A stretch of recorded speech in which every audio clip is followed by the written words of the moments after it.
Hello, everybody, and welcome to Heartlight Vedic Astrology. Today I was going to talk about the new moon or Purnima that's happening 25th of June 2025. This talk is from a Vedic astrology perspective, or Jyotish as it's known as in Sanskrit. Vedic astrology is ancient Indian astrology that's more than 5,000 years old. And it seems like the theme for this moment in time is healing words of wisdom. So let's take a look. Note beforehand, the information presented is for educational purposes only and should not be considered medical, financial, professional, or life advice of any kind. If you are in need, please contact an appropriate professional support. Then you might take a minute or two to read the rest of this disclaimer. If you're new to the channel, just a few announcements and orientation. Auto dubbing is now available on this channel in 8 languages. They're listed here. This is a new feature on some channels on YouTube, so nobody's really told me how it's working. So if you get a chance to try it out and let me know if it's working or not working for you or helpful, that'd be great. All right, you can list those comments down below. All of my teaching videos on the subject of Vedic astrology are in my concepts playlist. They can be found there. Wherever you see a double asterisk on one of my talks, that means there's a teaching video on that subject if you'd like to learn more. Also, my channel is all about playlists. So, like this type of interpretation video on the phases of the moon, it's in my planetary transits or gochara playlist. But I have other playlists as well, such as planets and grahas, houses and bhavas. So the different videos on different topics are easy to find. Also, if you'd like to learn astrology by looking at famous birth charts, I have a video titled Birth Chart Archive List 2025, where I list all the famous charts I've analyzed on the channel and the videos you can find them in. If you've been following along but maybe missed some of the last few teaching videos, the last 3 teaching videos I posted are Parvata and Kahala Yogas for Power, Leadership, and Wealth, What is Mundane Astrology, and then Sagittarius, Constellation, or Dhani Rashi. And then if you're new to all this and want to learn more Vedic astrology and get a really good foundation, these videos that I list at the bottom of the slide are where I would start, so that you can start learning Vedic astrology or at least get more out of talks like this, which can get pretty complicated. So, all right.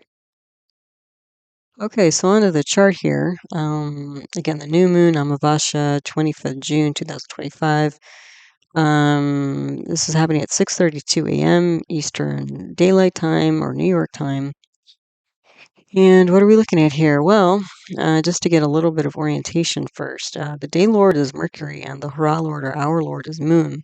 So already we're picking up here Mercury and Moon are the 2 mind planets. So the analytical mind and the emotional mind. Okay. And Moon is in a nakshatra or lunar mansion. There are 27 lunar mansions, and each one has a different energy associated with them. Moon happens to be in a nakshatra called Ardra. Ardra is symbolized by a drop of water, and that drop of water can be from a storm cloud. So there's a lot of tumultuous, transformative energy, electrical energy associated with Ardra. But also that drop of water can be symbolized by a teardrop, so sadness as well, okay? And since the moon represents the emotional mind, there's probably some emotional turmoil or sadness going on here, okay? Then Mercury is the analytical or logical mind and represents that, and Mercury is a nakshatra called Pushya. Pushya is symbolized by a cow's udder. So that is considered to be a very nice nakshatra because the cow's udder is a symbol of like nurturing and providing stability and growth and that sort of thing. Okay. Mercury also represents communication. Okay. And Mercury is in the 2nd house. The moon is in the 1st house, and Mercury is in the 2nd house of this chart. And the 1st house represents the overall kind of vibe of the chart, the overall gestalt of the chart. It represents the general physicality and psychology of somebody. The 2nd house represents family, inner circle, and also speech. So, and the other thing is that we have a parivartana exchange of houses between Mercury and Moon. So Mercury and Moon are going to be all over this chart. Already just from this, we're looking at nurturing the mind and emotions through some sort of challenge, difficulty, transformative time. Okay. Let me back up just a minute here. If you're not familiar, this is a North Indian style chart. That's what I use in my work.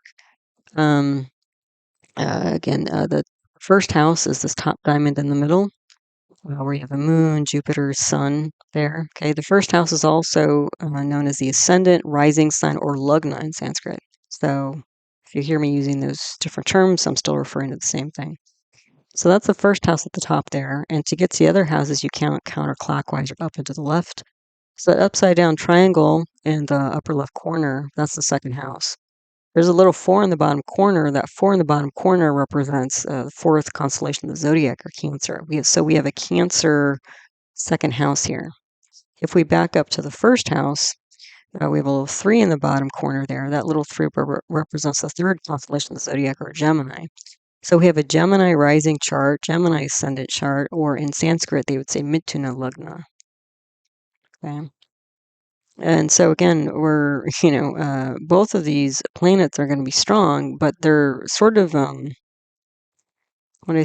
of in opposite energies, which makes sense because Mercury is a dual air sign. So we're going to have mixed, conflicting, potentially dual ideas going on here. So the moon, the emotional planets, and storm cloud, right, the teardrop. So, sadness here, disappointment here, uh, emotional chaos here. And Mercury is the analytical planet. Okay, so Mercury, there's like a decision or logical step here to bring some sort of stability to this tumultuous emotional time. Okay. The dasha period is a planetary period. So when we go through dasha periods, we have different planets here, and so you can consider these planets to be a little bit more active or influential in the chart. Okay, so the dasha period for this particular moment in time is Rahu, Jupiter, Sun, and Venus. Okay, so Rahu brings an unusual but ambitious energy. Jupiter and Venus are the two counseling or advice planets. Venus is the practical advisor, and Jupiter is the spiritual advisor. And then we have Sun here. Sun represents leadership, especially high-level leadership, like president, king, sort of thing. Okay, so we might have some sort of unusual advice or ambition of a leader to advise. Okay, that's what we've got going on.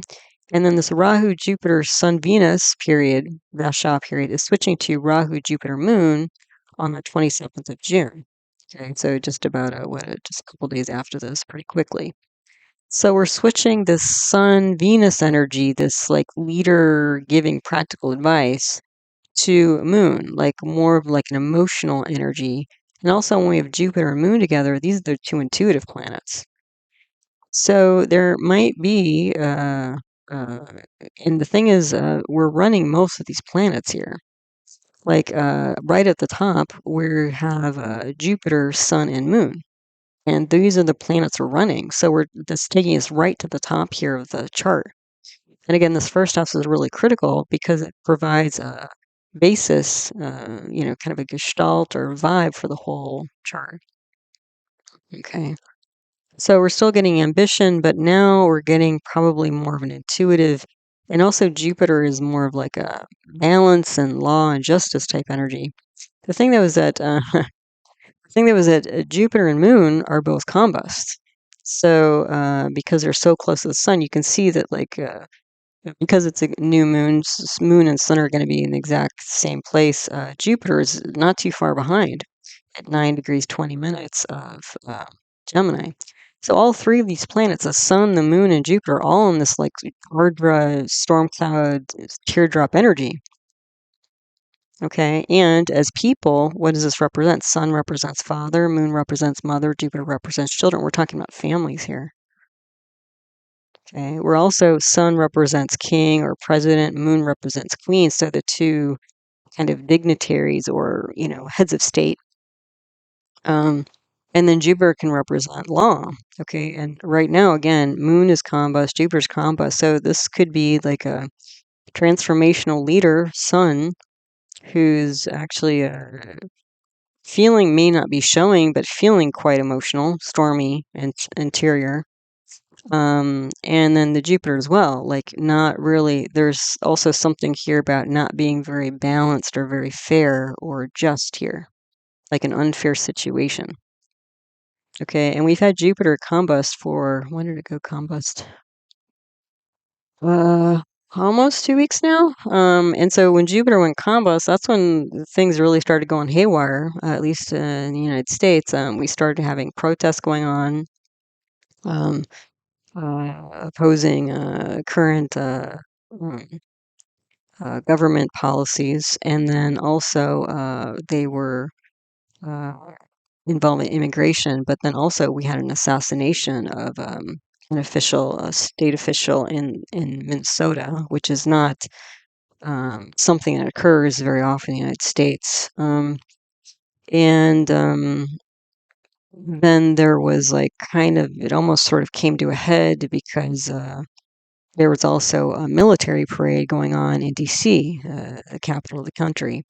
So these very like kind of potentially inflammatory events going on. Some of them, actually follow through, like with the assassination. Um, but you can see that the energy has been escalating and getting stormier. And so we're seeing that here with this moon, Jupiter, and sun, because like these three planets were not in storm cloud energy, 10 days ago. It's just we lost Jupiter. When Jupiter's combo, so because it's so close to the sun, you can't see it in the sky with your eyes. So when a planet like Jupiter goes combust, what happens is, because you can't see it with your eyes, that means you can't literally see the manifestations or symbols of Jupiter in your life. And Jupiter represents things like law and balance and fairness and compassion and diplomacy, um, and children, and also teaching, like like a spiritual advisor, that sort of thing. Okay. So those sorts of things may literally be things that are hard to see at this moment in time. Okay. So yeah, so these planetary periods, are really bringing us there. The other thing is that, we have Sun at the top here, which again is a symbol of leadership. But Rahu, which is the main planetary period, or Mahadasha, is in the ninth house. The ninth house represents authority, it represents father, it represents government, it represents guru, it also represents spiritual community. Okay, so, and Rahu is a north node of the moon. It has this energy of being sort of hidden, unexpected, also ambitious as well. So there's this ambitious energy as far as authority is going on here. The thing is, Mars, which is in the third house, is aspecting into this ninth house. So you have Rahu and Mars together in the ninth house of authority, government, father, guru. Rahu again, ambition, hidden, unexpected energy, strange, unusual energy. And Mars is the, commander in chief of the army. It's a physical planet. It's a rebellious planet. It can be, a violent planet when it's out of balance. And the thing is, Rahu, when you get Mars with Ketu and Rahu, and you can see in the third house here, Mars is at 10 degrees 21 minutes, and Ketu is at 27 degrees 59 minutes. K2 is retrograding closer to Mars, and Mars is going forward, progressing towards K2. So in the middle of July, these two are going to cross. Okay, and when you get Mars and K together, I've been mentioning that for the last probably couple months. When you get Mars and K2 together, that brings a very explosive energy. Because K2 is like Mars, it's got that rebellious energy and erratic energy. Because Mars is considered to be erratic because it doesn't travel like in such a smooth path in the sky. So it's considered to be a little bit like, unconventional, okay? But it does represent things like physicality, violence, initiative, rebelliousness. It's a spark, it's a fiery planet. And K2 is like that too, but K2 is even more unexpected, more erratic, more hidden, more, And so when you get these two fire planets together in any sign, it brings a sort of explosive combustion energy. But you also have these two fire planets together in third house here, which is ruled by Leo, or Simha in Sanskrit, and Leo is a fixed fire sign. So this is like non-stop action, destruction, combustion, explosion, okay, going on in the third house. Third house represents siblings. It represents neighbors as well. It also represents non-verbal communication. So there's some, very explosive way that's despite the first planets I was talking about with this Mercury and Moon, and parivartana, exchange of houses in the first and second houses, that is like some logical approach to trying to calm and bring emotional stability to looks like families. Okay, But in contrast, which we would expect contrast because we're dealing with Mercury at the top here. Mercury's a dual air sign, so two different ideas. So the words may be to try to soothe people, but the actions are very explosive. Okay. And continuing to be explosive. And then this Mars is not only about to cross K2 in the next few weeks, but Mars is currently in a nakshatra called Magha. Magha is symbolized by a throne. So again, we're bringing in more like head of state, leadership energy. But the star of Magha is K2. So Mars is in a star of K2 and about to cross K2. That's a lot of, basically Mars is broadcasting a lot of K2 energy. And the other way around, K2 is expressing a lot of Mars energy as well. And then this Mars is aspecting Rahu. So you're bringing this very Ketuvian Mars, unexpected, hidden, explosive, separatist Mars, into the ninth house of authority. Yeah. So you can see the contrast there between the words and the actions. Yeah.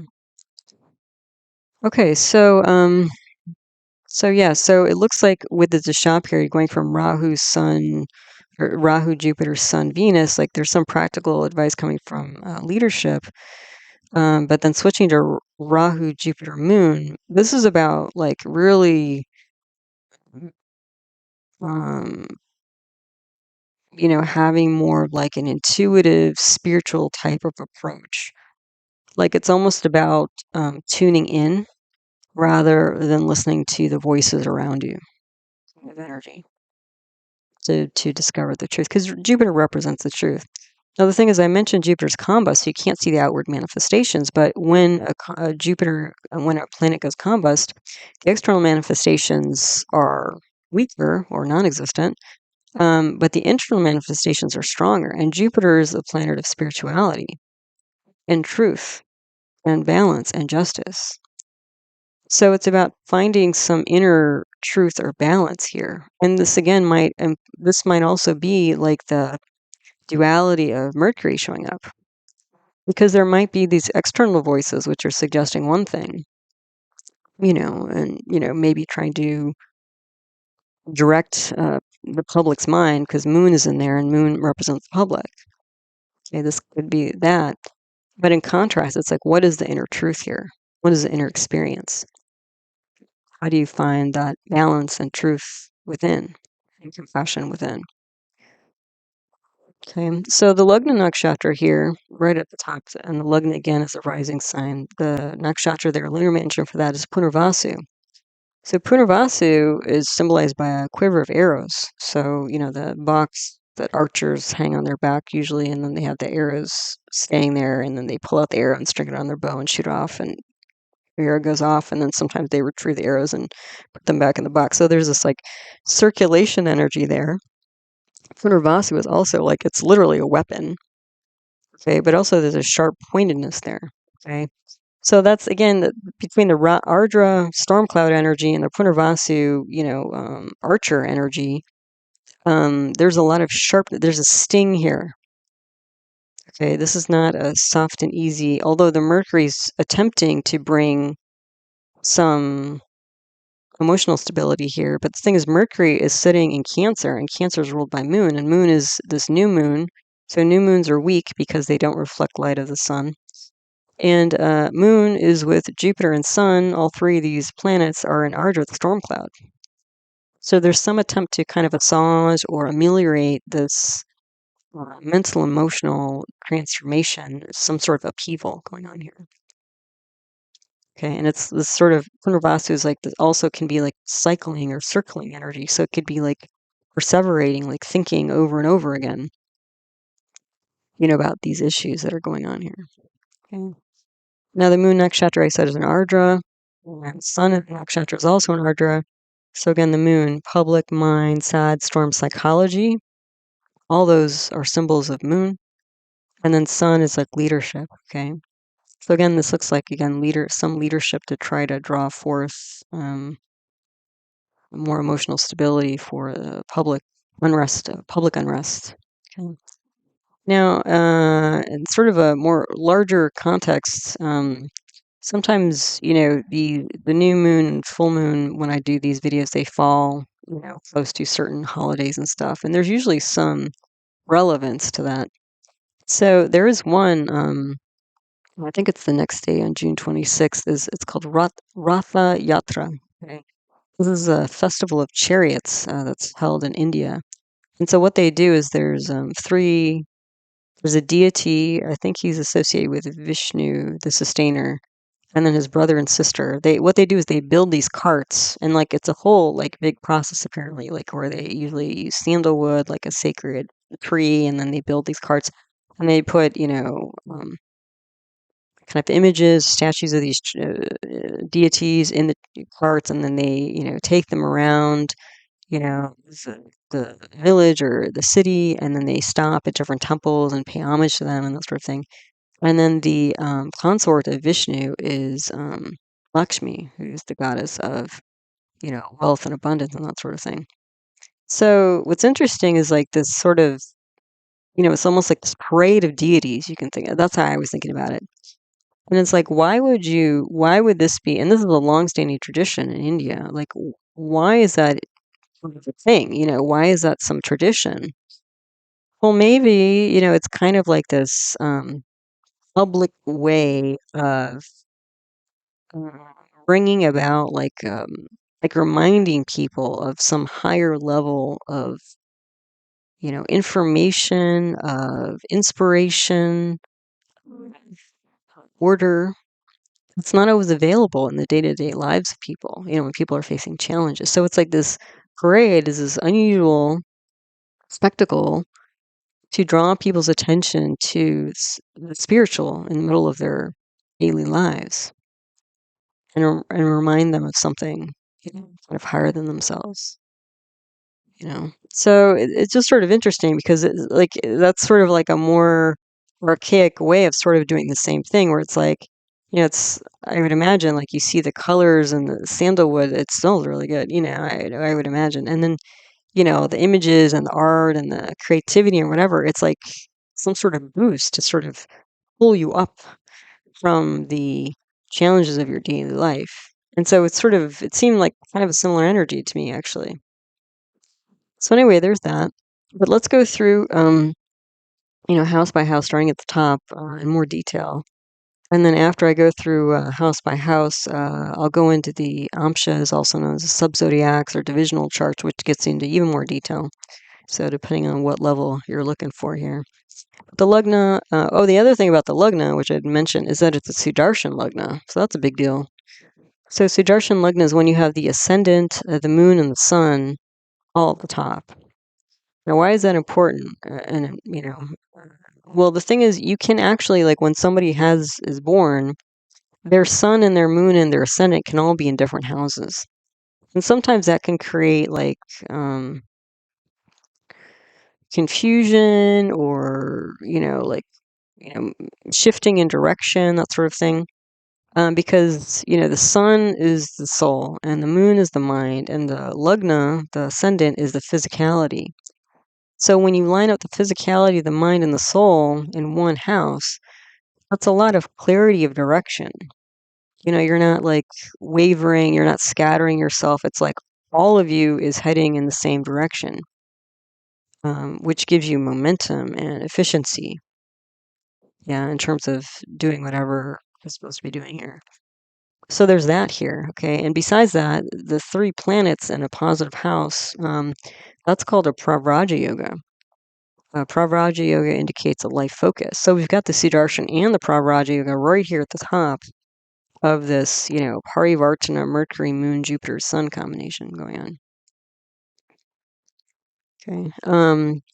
So Gemini is a dual air sign I mentioned, Dvasva Bhava Vayu. So dual mixed ideas going on here, ideologies maybe contrasting, maybe conflicting, maybe split, we got the new moon, sun, combust, and also digbala. So not only is Jupiter combust, you can't see it, but it's digbala. So there's directional strength here. So that means that there's an exaggerated Jupiter here. Okay, in one way, it's weak because it's combust, so you can't see these outer manifestations, but the digbala will give it directional strength. That means that like the truth is deep within, despite whatever leadership is trying to sort of manage public sentiment here. It's like, and then the other thing, so we're running the Dasha period of Rahu. So the thing is, Ardra is in the star of Rahu. So these three planets, Moon, Jupiter, and Sun, are all in the star of Rahu. So that means we're picking up again, like this Rahuvian energy that's sitting here in the ninth house. So again, we're bringing more like authoritative energy, whether it's government or religious or father, guru, teacher. Okay. So we've got the pravraja yoga. I talked about the parivartana yoga. Mercury's in Pushya, the cow's udder energy. So again, the moon and Jupiter together, intuitive focus on leading the mind and emotions through stormy times, ideas, emotions, multiple stabilizing words, talk, also digital, because again, Ardra is a storm cloud. There's like lightning. Lightning, when we have placements in Ardra, there could literally be like lightning, like insights, but also literal lightning, like, what do you say, like in today's world, like the internet and digital media. Because also when you have Mercury and Jupiter together, and you'll have Mercury in the Lugna here through Parivartana with Moon, Mercury and Jupiter, when you get those together, you get writing, Mercury, and publishing, Jupiter, and Mercury and Jupiter together are like news, like news media, like digital news media, internet news here, essentially is what you're getting. So yeah, the Lugnatia is the ruling planet for the whole chart. That's Mercury. It's gone to the second house, which is Arthastana. So there's a material focus here, actually. And the material, and the second house also represents families, inner circles, but also assets. Okay, so there's some attempt here to be, again, there's like a practical motivation here, very practical, tangible motivation for this, again, speech or talk, writing, to announce but also ameliorate the mental emotional anguish that's going on here of public leadership. And this could be leadership by the media as well, not just like a president or, that type of person, somebody in that level of authority. And then also, so the thing is, when we have the parivartana between Mercury and Moon, that also means that you're going to strengthen both the first house and the second house.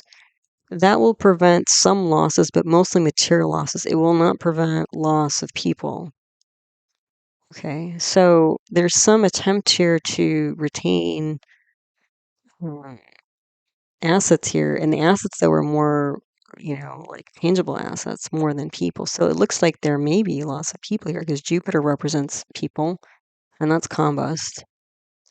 Moon represents home and mother, and that's combust. So you may not be able to see like the nurturing energy here as well. Yeah. Venus is also, like you can see, Venus is in the 11th house. It's at 25 degrees, 45 minutes. Within a few days, Venus is going to be in the 12th house of losses and expenditures in a Gemini rising chart. So again, this could be loss of loved ones. Venus represents like loved ones. Yeah. So this could be like, when you put this all together, this could be like a condolence speech kind of thing. That's the kind of energy when you really put it all together. So anyway, this Mercury in the second house with a Swan moon because of Parivartana, creating stability with families, assets. Also a lot of mental processing going on here because you got the two mind planets. Wisdom and education, wisdom from Jupiter, and education because Mercury and Jupiter are the two education planets. Those are both in the Lugna here.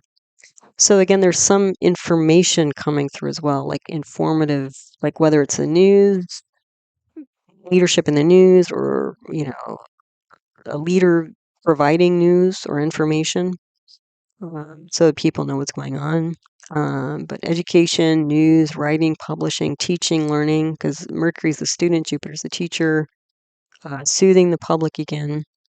We also have some other yogas here besides the pravraja and the parivartana yoga. We have a subhaveshi solar yoga that should provide some strength to the sun, which is, again, leadership, also general health, soul, purpose.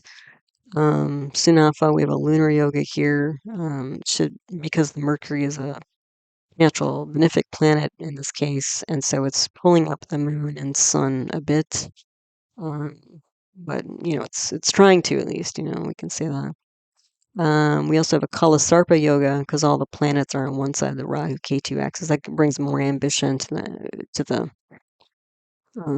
chart. We also have I would say, a gajakesari yoga here. So that's because Jupiter and Moon are in the same house, and usually you want benefics on it. Venus is out of the picture, but when you get the parivartana, bringing Mercury into the mix with Moon and Jupiter, this does provide a gajakesari yoga. The thing, though, is that Moon and Jupiter are combust. So gajakesari yoga is a networking type of yoga. Okay, and since Moon and Jupiter are combust, this is like networking through non-material means. So this is like internet, digital news, both through inner circles as well as the public, like news channels and stuff like that. Okay, so again, support, ambition, network. There are chidra grahas here. Chidra grahas are planets of vulnerability. Planets of vulnerability, there literally can be like a sensitive spot or Achilles heel for somebody in their chart. We have Sun here, so leadership is challenging, and Jupiter and Mercury, again, news, education, uh, uh, publishing, philosophy, you could put it that way, and then also Saturn as well. Saturn is obstacles and delays, so there can be like difficulties and delays regarding leadership, education, publishing news, sharing news, that sort of thing. And then Saturn, as a planet, represents obstacles, delays, but also chronic problems, death, even. And Saturn is in a nakshatra called Uttara Bhadrapada, which is symbolized by the back legs of funeral pyre. So, you're doubling up on this Saturn energy of losses and destruction, flame, it's like a cremation energy. So it's like flames and things turning to dust and ashes and that sort of thing. Luckily, Uttara Bhadrapada does at least have with it as well this energy of kind of taking a step back and being a little bit objective to the transformation or chaos or changes that are going on here, transformation that's going on, and maybe even trying to create some order out of chaos. The thing is, Saturn's going retrograde pretty soon, this summer, and so in the next few months, so Saturn is going to retrograde and go back into Purva Bhadrapada, which is the front legs of funeral pyre, and that's like death, destruction, flames, without any sort of objectivity. It's a very destructive type energy. So unfortunately, it looks like things may be kind of heating up here. Okay. So Yogi is, which is a planet representing wealth, is Mercury. So again, this Yogi planet is in the second house. So there's again some kind of logical attempt to try to ameliorate the sentiments of the public for material purposes. And again, the purpose could be not just like material assets, but just having the public on somebody's side could be the asset. And then Mars is the aviyogi and duplicate yogi. So Mars is already, swimming in the soup of Ketu here. And Mars is both aviyogi and duplicate. So sometimes Mars can bring wealth and sometimes it won't. It's like a cycling. It's erratic, which Mars is already erratic, and then even more erratic with all this Ketu-ness that it's in. The other thing is Mars is karako bhava nasha. So karako bhava nasha is when we have a planet representing a certain person in the house representing that same person. In this particular case, in this chart, we have Mars representing siblings in the third house representing siblings. And then with this Mars K2 explosive energy, this could be a lot of destructive actions regarding a sibling, regarding a neighborhood. Yeah, so and the problem with the siblings doesn't necessarily have to be between the sibling and the native. It could just be that the sibling on their own is having a lot of difficulties. Okay, so maybe physical, mental, emotional, financial. There's a lot of, again, destructive energy going on in the third house here.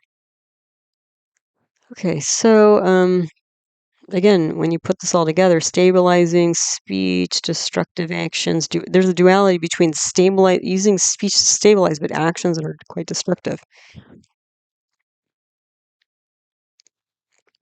Some sort of unfair situation. It might involve loss of children and legal, sort of, sort of a lawless loss of children, and probably a division of families, it looks like. So, what's kind of interesting is when I got this far in analyzing the chart, this reminded me of when I started my first YouTube channel, which is on natural medicine. And I started that channel just a few months before the COVID pandemic. And then, I don't know, I'm not sure why. Like, I think it was more intuitive because people had been asking me to create a channel for a while. And I was like, I'm too busy. But then for some reason I did. I think I posted like one video on there. And then didn't go back to it for 6 months or something. And then the pandemic hit. And, patients were coming in, but I was getting calls from people. I mean, you could just hear in people's voices over the phone, like everybody was just completely panicked. It's like the plague is here. We don't know what's going on. The market tanks. It was just a mess. And I was thinking to myself, like, I'm just sitting here, twiddling my thumbs, like, because people were afraid to come into the medical office. Um, yeah, so I didn't have patients coming in for weeks. And so I was like, well, what can I do to help? And so I thought, oh, well, I have this YouTube channel thing that I never really did much with. And I was like, maybe at least I can produce a few videos that would be helpful to people to help them, make it through this strange, unusual storm or whatever. So in a way, maybe that's why my intuition was sort of like, tickled by this, because it was just like, oh, this is sort of like, I think what I did, like digital media news, trying to help people in practical ways, through speech, online speech, which videos, which, it's kind of all that. And then I went and like actually drew up a chart for the day that I started my first YouTube channel, not this one, the other one. And actually, there was a very similar pattern. So, it was like, oh, I wasn't too far off, in terms of my motivation. I mean, I had a pravraja yoga, not in Gemini, but another constellation. And then Mercury was in Pushya. So I was like, it's like, okay, there you go. So, yeah, so it was my way of using social media to help people, at a very difficult time. So anyway, it doesn't have to be like negative thing. And the thing is, there's probably both sides of this, because again, we're dealing with a dual air sign here. So there are people using social media to support and heal and stabilize, and then there are other people who are just really, frankly, like capitalizing off of all this like chaos and destruction as well. So it goes both ways. So then, if we move on to the second house lord is Moon. Mercury's there, Pushya. And again, Moon is an Ardra, so again, sad, tumultuous family, inner circle, assets, home. These are all, big worries. But there's nurturing speech, thoughts, and decisions, at least some attempt to. And again, when we put these together, some sort of uplifting or condolence speech, like, how do we, I don't want to say spin doctor, but maybe sort of spin things in a way where it's like more productive rather than destructive. Although again, because this Rahu is involved with this Ardra energy at the top, this might be more of a self-motivated type of action more than a, truly altruistic. But again, it could be both because we've got a dual air sign here with Gemini at the top. Then the third house lord is Sun. We have a karako bhava, nashaya. Mars I talked about. That's Mars is in Magha, again, KT star. KT's in Uttara Phalguni, which is Sun star. So again, there's a relationship here, and the Sun, since it's sitting in Gemini here, and it's the lord of the third house, it's going to bring this third house, explosive energy to the top, which we already have 3 planets in Ardra, the storm cloud energy, and Punarvasu, the archer energy. There's not a lot of soft, sweet, pushy spots in this chart. Let's put it that way. So again, this third house, Uttara Phalguni is symbolized by a hammock, but it's like, so it can be this sort of relaxing, finer things of life type energy, but with K2 there, it's almost like a, you know, rejecting of that. It's like, we're not going to sit here and take it easy. We're going to like roll up our sleeves and, jump into the middle of this skirmish that's going on here in the third house. So, yeah, chaotic, explosive, separatist actions as communication, right? It's like we're not just going to say some nice things. We're actually going to prove it with our actions, walk our talk. Siblings and neighbors, courage. Courage is there. Mars is a courageous planet. It's in the third house of courage. So, yeah, but again, losses, rebelliousness, trouble, accidents, injuries, infections. Oh, when we get Mars and K together, we also get accidents, injuries, infections. So any and all of that could be going on. In the fourth house lord is Mercury. And it's aspected by Saturn, Uttara Bhadrapada. Again, that back legs of the funeral pyre energy. So there's going to be this destructive action in the 10th house where Saturn is sitting, which is daily action. But also in the 4th house of home and kind of like underground. And the 10th house is in the sky, so sky and ground. And these are like, again, dual signs here, Virgo and Pisces. So, land, sea, water, air, it's all getting kind of hit by this Saturnian energy. Yeah, so I think, what is it? This fourth house Lord Mercury, Virgo, trying to sort through at home the kind of delays and obstacles, destruction that's going on, attempt to contain the loss of destruction of home, happiness, property, and also mother. But I think you use that very broadly as like homeland, even, I would say. Okay, so on the next slide, we have on the left is the same stuff, on the right are notes for the other houses. So picking up with the fifth house lord is Venus, and Venus is in Bharani. It's aspecting into its own sign. It's in its own star. So that's pretty nice that Venus is very strong that way. And Venus is again in the 11th house of clubs, group society. So there's some practical advice emerging for groups. Okay. Strong practical advice. And again, beginning of diplomacy because Venus is a diplomatic, social grace type planet. And advising groups about loss and turmoil because Venus is the lord of the 12th house of loss and expenditure. So luckily that lord has gone 12 houses away. So it's like the loss of losses. But you can see Venus is slowly in the next few days going to be in Taurus that it owns. So that'll still protect the 12th house, but it won't overall protect the losses here. So again, it would potentially be more protection of material assets rather than human beings. Let's see, advising groups about loss, turmoil, also children, and children, not just like literal children, like biological children, but this could be like future generations potentially. And the other thing that's also sort of I thought was sort of interesting is that there may be some sort of potential budding romance going on for Gemini's rising people because we have Venus, the planet of romance, aspect in the 5th house of romance. So that might be like a sort of silver lining to all this turmoil going on here. Or this could also be Venus, since Venus is in the 11th house. This could be like a romance that's going public. Maybe, being, I don't know that people still do that, like Facebook official or Instagram official or whatever. Do people still do that? So then, sixth house lord is Mars. It's aspect its own house. So this is Scorpio, a lot of emotionally transformative energy, also routines, also enemies. And with Mars there, this could be very strong enemies or potentially overcoming enemies. And again, Mars is in Magha. So this is overcoming very strong, high level enemies. Yeah.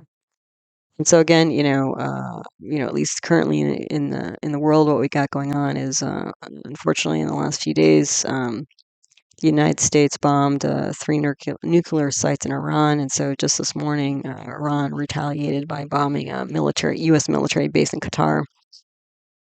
So, yeah, that's how this is like literally playing out in the world these days. Yeah, so yeah. Anyway, so yeah, this sixth house, it's strong, but again, this could be overcoming enemies, but also very strong enemies, and also trying to contain this chaos and transformational energy, very strong transformational energy. Seventh house lord is this combust Jupiter, which aspects its own house, which will protect it again in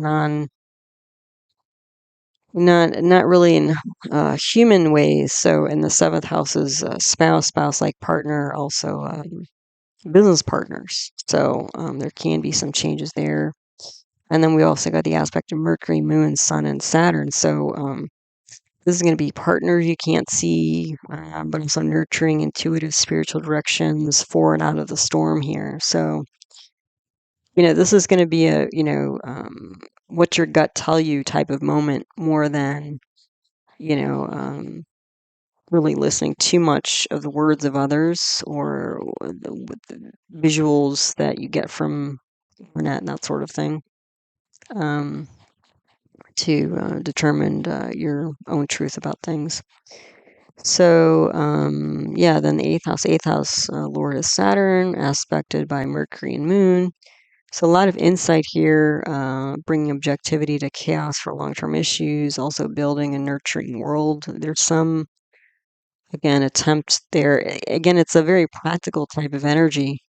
Mercury, or not Mercury, Gemini rising people, because the first house ascendant is a Gemini. So this is going to be somebody who's very heady, very idea oriented, more than like um, more logic oriented than emotionally oriented, typically.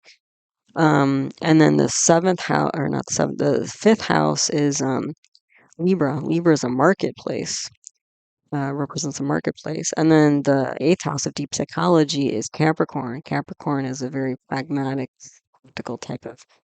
So Gemini people can tip towards being more logical, analytical, and maybe even a bit sort of Poindexter, Poindexterish, like just in their heads a lot, calculating a lot, may not always be so in touch with their feelings, their emotions, their heart. Um, but you can see that there's some really strong emotions going on in this chart. So what else?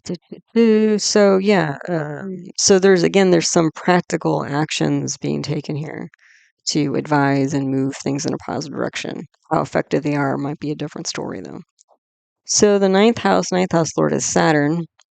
Again, that's Saturn sitting in that on the back legs of a funeral pyre. Rahu's in Purva Bhadrapada, the front legs of a funeral. So this is going to be unusual, destructive, ambitious, destructive energy in the ninth house of authority, government, father. So this is like somebody who really wants to bust through, obstacles here. And because Mars is aspecting here, this is going to be an obsessive, compulsive, you know, um, type energy in this ninth house of authority, also institution.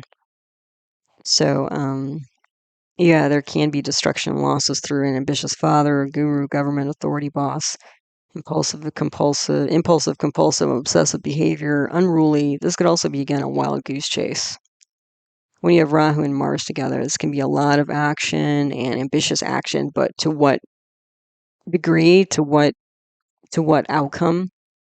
It doesn't actually achieve the goal. That's a whole another thing. In the 10th house lord is Jupiter, which is compost. Saturn is there. It's aspected by Mars.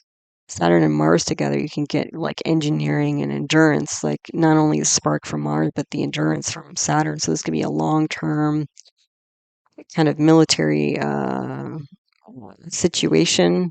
And Pisces is there. Pisces represents two different bodies of water, like overseas. This could be like a long-term military operation overseas. Um, Endurance. This could also be like endurance through and steadiness through uncertainty and in unconventional ways. Through unconventional ways. The 11th house lord is Mars, so a lot of unconventional energy there. And then Venus, the advisor, unusual group, practical advice, and ending losses, diplomacy of foreign group, enemy, partner, sort of thing. So yeah, clearly foreign, diplomacy is at stake here. Especially when you have Saturn, this, planet of obstacles, delays, long-term problems on the funeral pyre, also aspecting the 12th house. Yeah, you can see that international foreign relations are tense at this time. Yeah, so 12th house Lord Venus aspected by the Saturn, delays, obstacles, destruction of loss, and losses overseas regarding diplomacy. So that's all there. Okay, so now I'm going to go at the amshas or subdivisional charts and take a look. So I had to back up. I started getting into the amshas, but then I realized I missed a couple of arrows. So Jupiter is actually aspecting the 5th house and the 9th house in this chart. So I had to go back and insert that. So what that's going to do is that going to bring that Jupiter, this sad, stormy energy, but also spiritual advisement energy to the 5th house of both children and advising. It's also going to bring that Jupiterian Ardra energy to the 9th house of authority. And so that can bring legal issues because Mars and Jupiter will be there, like ambitious legal issues and also like aggressive aggression related to unfair, unjust situations to the 9th house of authority. And it could also potentially be like, struggling to find deep spiritual insight to deal with this, pretty tumultuous situation. All right, so sorry, I just wanted to back up and bring that in before I get too far ahead with the amshas here. Okay, so now the sub-zodiacs, amshas, subdivisional charts. The shot period again, I've listed it at the top. The reason why is that when we do the sub-zodiacs or amshas, what we're looking at is the job planets, current job planets, to see what's active, and that'll give us an idea of what direction things are moving in, better or worse, sideways, So again, the Dasha period currently is Rahu, Jupiter, Sun, Venus, and then we're moving to Rahu, Jupiter, Moon on 27th of June, a couple days after this. Time period of the Purnima, or not Purnima, but Amavasya. The other thing, before I get into these, is that I was just going to say, Jupiter, Sun, and Moon, they're so close together. I mean, less than, I think it was like half a degree, I mean, within the same degree. You're going to see in almost all of these charts is that they're going to be grouped together. So I circled them together. And when they weren't together, I did separate circles. But, again, Jupiter's children, Sun's father, Moon is mother. Like, even more so, like, I just kept getting more like family energy, like children and parents, from all this. So, it's happening not just in the natal chart, but like in a very deep way. The way that you get these amshas or subzodiacs is you take each house and you slice it into smaller and smaller pieces. And so the reason why these planets are traveling together is because you can't, unless you get a really high number chart, where you're really like micro slicing each house or constellation. These planets are going to end up in the same in the same slice again. You can think about it that way. So yeah, so that also again, when you get these 3 planets together, for most houses, that's going to create a pravraja yoga. So again, there's that pravraja yoga, that focus on family, is going through almost all the amshas, which is I've never seen that before. I mean, that was I thought, profound. So anyway, let's take a look at what we've got here to see what we can see. So the Navamsha, we've got on this slide relationships, and Navamsha D9 for spousal partnerships on the top, and then Drake and a D3 for siblings. So at the top, Jupiter, Sun, Moon not well placed, although Jupiter is swa, so that'll bring some protection. So the dispositor is combust here, okay? And it's with K2. K2 and Moon, when Moon is on the Rahu K2 axis, that can bring, Rahu and K2 can bring like mental, emotional issues. And especially with Moon or Mercury there, then you can get even more of this like obsessive, compulsive, mental health type energy, going on. So, yeah, that's what we're seeing here. And it's this Jupiter Sun Moon combination is in the 8th house of long term issues, um, chronic problems, that sort of thing. So, let's see, they're also aspecting the 2nd house of speech and family, inner circle, and assets. And also Saturn is aspecting there again. So, the 2nd house as well. So, there's this unusual destructive energy of 2nd house matters going on here. Difficult, also switching speech that goes back and forth, like getting a different story. And I've mentioned several times when I see Rahu or Ketu in the 2nd house of speech, that often gives a indication of I don't see it as lying. It could be lying potentially, but like when I see people, and they could be like good, honest people or whatever. But the thing is, like when somebody has a Rahu or Ketu in their 2nd house, I usually notice that the way that they speak and the person that they are, like the person under the hood of the car, it's quite different. Because sometimes that can go either way. Like sometimes people will speak in a way where you think, oh, they're not that intelligent, or uh, they're not this, or they're that, or they're too much this or too much that. Like the way that they speak seems to indicate that they're a certain kind of person. But then when you get to know them, they're like, oh, wow, they're like a genius or something. I didn't think they were that bright, but they're like a genius. Or, maybe their speech is very aggressive or something. You're thinking, wow, this is like a pretty angry person. But then you find out like just their speech is very aggressive, but they themselves, would never harm, a living being. So, and it can go the other way too, where sometimes people, they really highly promote themselves with this Rahu or Ketu energy in the 2nd house. Um, and they kind of blow themselves up. And when you dig underneath the surface, you realize, wow, this person is really just full of hot air, talks a good game, but there's really not much substance underneath all that talk. So, and you'll see as we go through these charts, like, again, the 2nd house keeps lighting up. And a lot of times Rahu or Ketu will be related to the 2nd house, like in the natal chart, which is ruled by Cancer. The moon is in a star of Rahu. So you're bringing Rahuvian energy to the 2nd house of speech. Yeah, let's see. So it can be direct or indirect, but you see that a lot as well. But yeah, so you can see all these planets on the 2-8 axis here. So deep psychology and speech. And so there's some difficulty, there's switching speech or hidden speech here. There's also some soul enemy relationships here with Jupiter and Rahu that can bring, literally, talk about enemies. Moon is on the Rahu K2 axis, mental health issues. Venus is karako bhava nasha. So like we had a Mars, and we have Mars karako bhava nasha. We have 2 karako bhava nashas in this chart. Mars again in the 3rd house, and it's debilitated this time. So a very unstable Mars in the 3rd house of siblings and enemies, or not enemies, but siblings and neighbors. And then Venus, karako bhava nasha in the 7th house is problems with spouse and partnerships. So yeah, we've got that going on. And so yeah, there's quite a bit of similarity going on here in the spouse and partnerships area.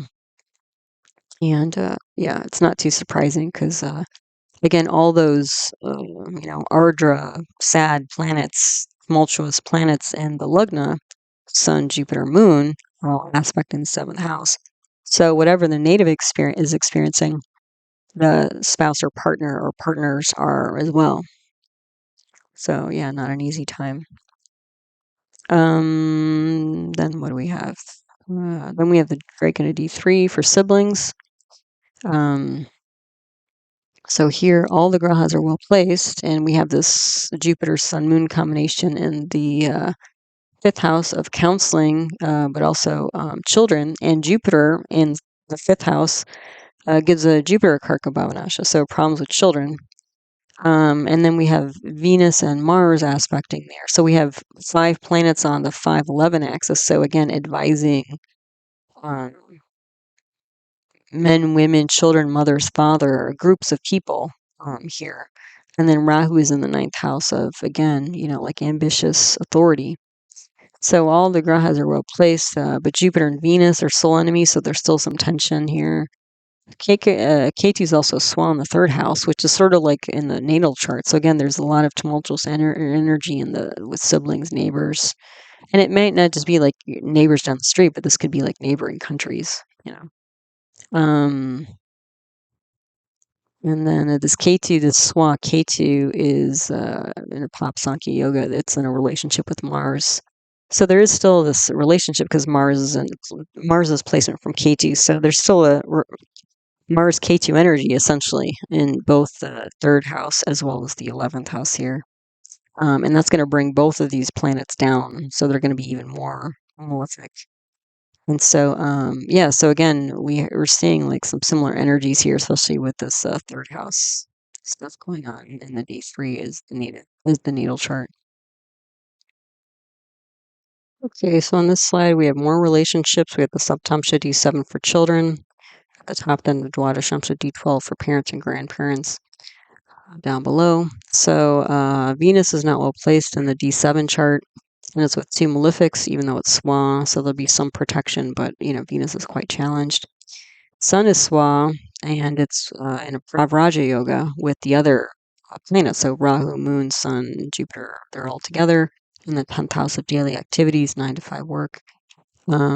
So unusual, Rahu brings unusual energy, Moon public, Sun leadership, Jupiter. So this is again even more like generational energy here because we have Sun and Moon, like Sun, father, Moon, mother, Jupiter, children, but now Rahu. So that's like maternal grandparents. So this is like leading generations here. Yeah. And Jupiter is aspect in the 2nd house of oral communication, and Jupiter represents oral communication. So again, it's like speaking about leading families here, like and generations. You know. Excuse me, sorry, I couldn't hold the sneeze back. So yeah, unusual public, and again, the sun is there. So the sun is Swan. The sun's going to be the strongest planet in that pravraja, that life focus uh, mix there. So again, it's like a leadership of generations, but then again, there's soul enemy relationship with Rahu and Jupiter. Ambition to lead, to soothe, mental health issues, concerns. I mean, you know, people are panicked and they don't know what to think or, what's going on and what may happen going forward. And then Jupiter, well, I mentioned this aspect in the 2nd house. So speech, the Lagnatia has gone to the 12th house, and Mars is exalted in its aspects the 3rd house here. So again, we're getting Mars exalted with Mercury in the 3rd house here. So again, aggression, angry speech, rebellious actions regarding neighbors, siblings, that kind of stuff. And you can see Sun, Moon, Jupiter, Rahu, Ketu on the 410 axis here. So not only do you have this pravraja yoga in the 10th house of 9 to 5 work, but most of these planets are aspecting the 4th house of home and happiness. And so, and then you're also picking up Ketu, so paternal grandparents. So again, this is like a generations of what we're doing day to day, but also at home. Then the Dwadashamsha D12 for parents, grandparents. Venus is not well placed again, and you'll see that a lot too. Venus is usually quite challenged in most of these amshas. So again, the advice may not be ideal. Let's put it that way. So Venus not well placed. There's a parivartana with Saturn. So it's going to bring some strength, but then that means you have Venus and Saturn in the 3rd house of changes and endings, and the 12th house of loss and expenditure. So loss, difficulty, loved ones. you know. Sun and Mercury are also in parivartana. So then you're going to have Jupiter, Sun, Moon, and Mercury again, almost like a flipped upside down chart from the natal chart here. Um, so again, leading public communications here. And then that also means you're going to have 5 planets aspecting the lugna: Moon, Sun, Jupiter, Mercury, Mars. Sun and Mars, the 2 leadership planets, fiery planets. Jupiter, Mercury, education, news, publication, writing, and Moon, public. So, and again, this is all happening in Pisces, dual water signs. So mixed emotions. That also means this chart is important for, again, parents and grandparents and stuff like that. And there's some notion here of like protecting, over 2 bodies of water or overseas 2 oceans. So yeah, we're seeing more of it here. And on this slide, we have career and education, the Dashamsha D10 for career and the Siddhamsha D24 for education. At the top, Jupiter, Sun, Moon, again, together again in the 8th house of deep psychology, not well placed. We have a Swam, Mars with Rahu, again, aggressive, ambitious, rebellious, transformation energy in the 10th house of day-to-day activity. We have a Swa, Jupiter in the 2nd house, again, speech. So leading speech, families, Sun, Moon, Jupiter, mother, or father, mother, kids. Yeah, so that's so again, since this is the career, if this was some sort of authority attempting to speak to people or families specifically in a way to uplift them, I'm not sure that, again, it may be missing the mark here, is what I'm seeing. The speech may be good, but again, you don't usually want to see 3 planets like this. Luckily the main Magha dasha period Rahu is well placed, but again, it's with a Swam Mars. It's Rahu's exalted in Scorpio, Mars, so it's a very strong ambition here. I just don't know how far if it's actually working. That would be my concern. Is it actually working, or is this just like a big, I don't know, play or goose chase show? Is it really working to help people feel better and grounded and more stable and calm? Look down. I'm not really seeing great outcomes here, I guess, despite the effort. So then the Siddhamsha D24 education. Well, we have this like Sun, Moon, Jupiter at the top here, like in the natal chart. But we're dealing with Pisces here. So again, this is like a dual water sign, so mixed emotions here. Mercury is aspect in the 2nd house. Venus and Mars are there. So again, like Mars is, Swa here. So again, we keep picking up the 2nd house of speech, families and assets. So it's like, how do you talk to people to keep them online to progress the activity? Okay, so sorry, there's probably a skip in the audio because I accidentally touched my keyboard and then it skipped ahead to the next slide, so I had to go back.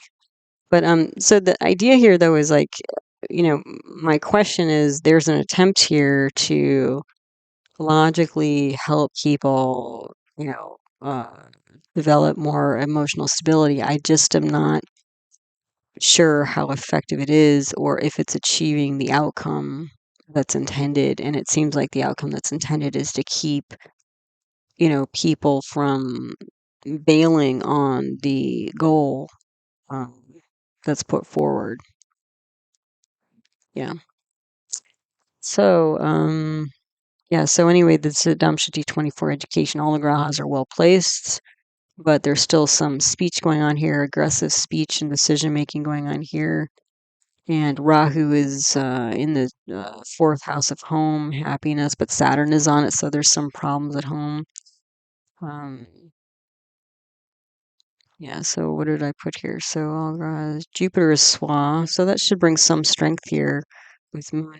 So there's some, again, education here. Maybe the education, though, is a little bit more like spiritual in nature rather than practical in nature. Um, That may be the real education going on here. Because again, even though Moon and Jupiter are combust, Jupiter still has Digbala directional strength, and it has directional strength here as well, and it's Swa.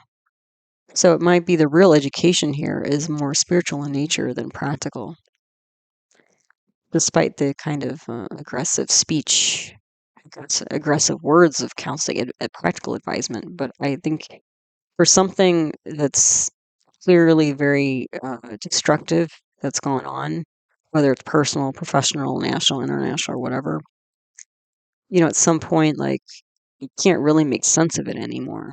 You have to rely on something higher than yourself or deeper than yourself. You have to dig deep within yourself to find some sort of direction or purpose or renewal of spirit. Because again, the sun represents the soul, moon represents the mind, Jupiter represents spirit, and they're all going through that storm cloud energy. So it's a big, big, big shift. So what else do we have here? Venus plus Swan, Mars, aspect of Mercury in the second, advising about transformational conflict. Yeah. Rahu plus Saturn in the fourth house. Yeah, losses at home and also family lineage potentially. So yeah, more of the same. Nothing really new here. And on this slide we have income and assets. So the Ekadamsha D11 for income and public support, and then Chatratamsha D4 for assets. So the D11, that's actually, most people think of the 11th house as an income house, and it is. But whenever we're dealing with publicly elected officials, like voting, we also want to look at the D11, because the D11 is an indication of public support. So when the D11 is strong, that can indicate somebody has a good chance of getting elected if they're choosing to be elected. And if planets are not well placed in the D11, then it might be that, people are turning their backs on the candidate. And so the Ekadamsha here, you can see 4 out of 5 planets are not well placed. Rahu is in the 11th house of income, clubs, group, society. So there's some ambition towards drumming up money and drumming up support. But, Sun, Moon, Jupiter, Venus, and Mars are on the 6-12 axis. So enemies, losses, expenditures. So acute issues, enemies, overseas, losses, advice, leadership, unusual groups. Attempt to win people over. But again, I'm not saying it being effective. Chatratamsha D4 for assets. All the grahas are well placed. So we've got Jupiter, Sun, Moon together again, with a parivartana between Moon and Mercury. So we've got, again, Mercury, Jupiter, Sun, these 4 planets again together, but in the 7th house of partnerships, and also like way forward in life. So we're in Virgo now. So Virgo's a dual Earth sign. So it might be finding different ways to move through this situation in practical, tangible ways. So assets here, all the grahas are well placed. Ra is with a Swa Mars, so we keep seeing that as well. And this is similar to the natal chart with Mars K2 in the 3rd house and Mars Rahu in the 9th house of government authority. So ambitious transformational authority here. Mercury, Moon, or parivartana. So mind and emotions, you get those 2 planets all over the chart. Venus, Mercury, Moon in the 5th house. This is going to be advising, speaking to the public mind about home and emotional issues. And then Saturn, Mercury, Sun, Moon, Jupiter in the 7th house, sorting through practical difficulties of mind for partners. So that's the assets here, though. So again, it's like, if you can't get people on your side, they won't, share their resources with you, whether it's financial or intellectual or emotional or whatever. So again, I'm not sure how effective this attempt at bringing people up is, uplifting people and again keeping them engaged. And on this slide, we have health stuff. So the Tajik Shashtamsha D6 for acute issues, Tajik Ashtamamsha D8 for chronic issues, and the Bamsha D27 for strength and resilience. So at the top here, D6, all grahas are well placed. We have an exalted moon, sun, moon, again, those 3 together in the 10th house. So again, supporting families and public emotions. A dispositor, So Venus and Rahu are in the second house again. That's lighting up, but there's a parivartana between Venus and Mercury, so some protection.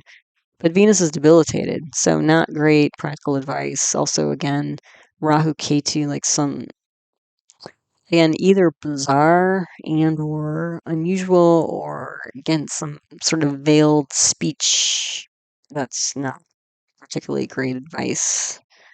Um, Thought through probably pretty well because Mercury's going to be in here protecting them. Yeah, so anyway, supporting families and disposer Venus's debility with Rahu Ketu. Unusual disguise speech and advice. So, yeah, the advice again may not be the greatest, but there's some attempt here to protect public sentiments and families. Then the Tajikashtamamsha D8. Well, we have Venus, Moon, Sun, Jupiter, all in the ninth house of authority, government, father, uh, guru, satsang, religious community. Rahu's in the sixth house of enemies and acute issues, where it's debilitated. But Venus is Swa. So there's some, again, strength here and authority. But there's also like a soul enemy relationship with Venus and Jupiter. So there might be unusual routines and issues going on with enemies here. Um, Unexpected issues. And then the other thing with this Venus, Moon, Sun, Jupiter, that sounds pretty good, but Sun is karako bhavanasha, so there's going to be a problem with authority. And then we're in Libra here. So again, there's a business of advising families and uh, challenges. Business of advising family, but there's challenges with authority. So even though there's some strength here, you know, uh, the strength may be in the community more than the heads of, the sort of the designated heads of different institutions, I would say. Then the Bombsha D27, strength and resilience. Well, this Moon, Sun, Jupiter combination is now in the 12th house of loss and expenditures. So losing strength here, maybe even potentially losing mom, dad, children, that sort of thing, unfortunately. They're not well placed. So, and this is in this is in Gemini, so mixed ideas about losses here. Some people might be very happy, well, not happy about it, but they might be resigned to it, or they might feel like um, there was some nobility to the losses that happened. Other people might be fighting it tooth and nail. It's going to be a mixed bag. Venus is exalted in the ninth house, and Rahu is in the fifth house here. So again, there's fifth house is the counseling house, and the ninth house is authority. So unusual, ambitious advice, authority advice. But you can see that they're linked because there's a mishra sank. There's a mixed yoga here. So this is going to bring, again, Venus and Rahu together. There's going to be some unusual advice going on here. And Venus is also the lord of the fourth house. So again, there's some notion of like protecting home, happiness, motherland, that sort of thing. Yeah, so of these three, I would say that the Vamsha D27 is the most challenged because you have Moon, Sun, Jupiter there. The D8 is not too far behind because Rahu, the main Mahadasha, the main planetary period, is in the sixth house here. So that's going to be a long term, you know, um, problems going on here. Yeah. So. Okay, and then this last slide is about spirituality and worship. At the top is a Panchamsha D5 for innate spirituality, and then the Vimshamsha D20 for formal worship. And you can see that the top chart is quite a bit stronger, I would say, than the second chart. The other thing is the top chart D5 is also Vargodama Lagna, meaning that it's the same rising sign as the natal chart. That means this chart's important. It's innate spirituality. And innate spirituality is like your own sort of personal brand or flavor or type of um, connecting with and honoring some spiritual elements. Yeah. Venus is not well placed. It's in the third house. So there's some change or endings of practical advice. So again, we keep seeing that. And then there's a Swa Jupiter with Moon and Sun in the 10th house. I mean, that's a very strong, and Jupiter is, again, the spirituality planet. It's combust, and Moon is combust. So there's a very, like, it looks like it's about going deep on a daily basis to find your own spiritual connection and answers to this chaos that's going on here. Okay, and Jupiter is exalted, is aspecting the second house where it's exalted, and Mercury's there as well. So there's a lot of speech going on here. Again, there's a lot of talk going on here with the inner circle and family. So it looks like, um, the idea here is to stay connected and talk with the inner circle and family um, to keep the spirit uplifted and thoughts uplifted here. We also have like Mars exalted in the eighth house of deep psychology, so that can be very kind of strong, aggressive energy, and it's aspecting its own sign, the 11th house with K2. So we have Mars and K2, the explosive energy in the 11th house of clubs, group, society. So I think it's not about. It may be like maybe authority isn't the best advisor, and maybe like general public, anybody who's speaking is not is it's there's a lot of chaos going on in the community. So it's about keeping things, I think, close to home and going deep within to find the answers to move forward and to deal with the fallout from whatever's happened here. Then the Vimshamsha D20 for formal worship. Well, Venus and Rahu are well placed, but Venus is debilitated. And Rahu is with all these malefic planets. I mean, you've got Mars, K2, Saturn's aspecting there, Jupiter and Saturn are in parivartana. So you have in the seventh house, what is it? 1, 2, 6 planets like Rahu, Mars, K2, Mercury, Saturn, Jupiter. I mean, that's like an extremely ambitious but explosive separatist ideas type energy going on here. So, and Venus is debilitated. Venus is the practical advisor. So, let's see, Jupiter, Sun, Moon, Saturn are not well. Jupiter, Moon, Sun are not well placed in the third house. So there's some change or ending going on here. There's a swap. So you have Jupiter, Sun, Moon, and Saturn all in the third house. And then you have Jupiter, Saturn, Mars, and Mercury in the top there. So there's some protection,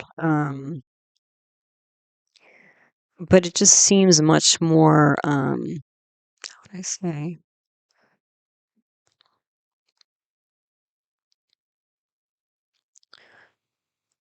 Um,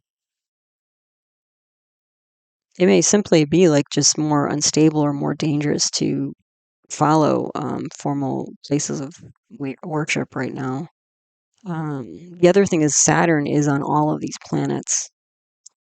So it might be that temporarily there's like delays or obstacles to worshiping in a formal way or going to like a specific place like temple, mosque, synagogue, whatever.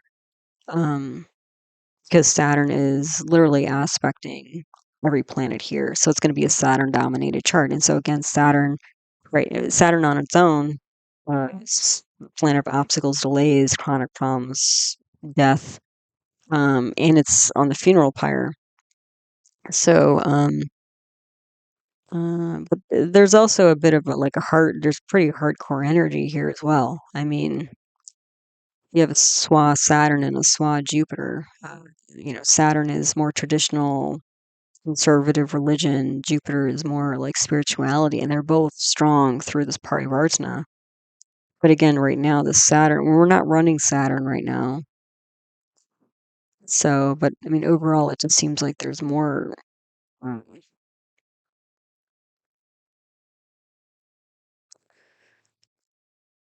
yeah, again, it just seems like there are a lot of obstacles. But again, with this strong, with the Saturn dominated chart, this may be somebody who's like going to go no matter what, even if there is danger and obstacles and delays or whatever. They might be that kind of hardcore about it. Yeah, so I think it could go either way, and it could go either way because we have a dual sign here. We have a dual fire sign, Sagittarius at the top here, and we have all these planets, in the seventh house that are in Gemini, dual air signs. So I think there's like a lot of mixed ideas about whether to move in the direction of formal worship at this time. The innate spirituality seems pretty clear that that would be a positive thing to do, to stay kind of close to home and talk to close to, the inner circle. The formal worship seems like it's maybe not in a good place currently. So, um, yeah. So, so as always, thanks so much for stopping by, listening to one of my talks. All of my teaching videos on the subject of Vedic astrology or my concepts playlist, they can be found there. For famous birth charts, if you're interested in learning astrology that way, I would check out my birth charts archive list 2025 video, where I list all the different famous birth charts of famous people, places, and moments in time that I've analyzed on the channel. And the videos you can find them in. Also, I do offer individual birth chart readings if that's interesting to you.